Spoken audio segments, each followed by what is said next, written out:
Welcome to Living Well with Dr. Brian Bansadar. Tonight talking about an interesting topic that I'd like to learn more about, diverticulitis. So what is it?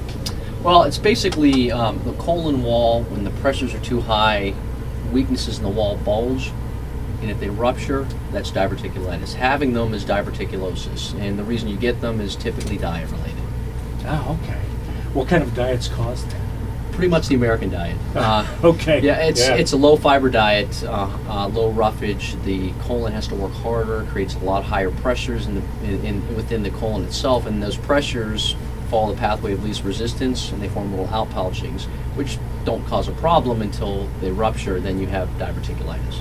Now, how common is this in our culture? How widespread is it? Extraordinarily common. Thankfully, less than 10% of people with diverticular disease, meaning having them, ever have a symptom from it. But it's an extraordinarily common problem. One of the more common reasons for surgical indications. Got it. So what kind of treatment programs are there? Well, avoidance is the best one.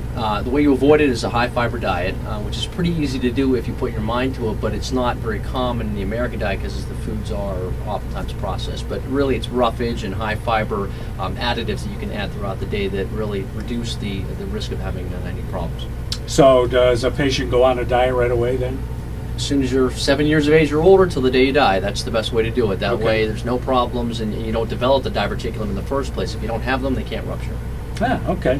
So not everyone would need surgery The necessarily. majority of people do not. Less Okay. than 10% do.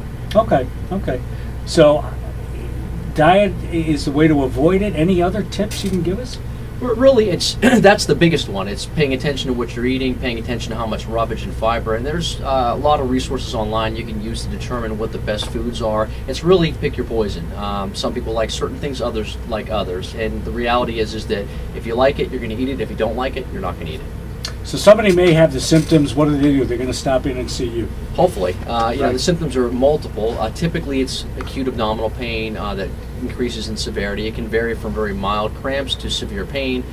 Thankfully, very few people ever have life-threatening emergencies, and most of the time it can be managed electively, and hopefully, even after the first attack, you can avoid surgery. So tell us where your office is located. 4125 West Ridge Road. Stop in. If there's any problems, they should see you. Absolutely. Great. Living Well, Dr. Brian Bansadar on 99.9 Classy 100.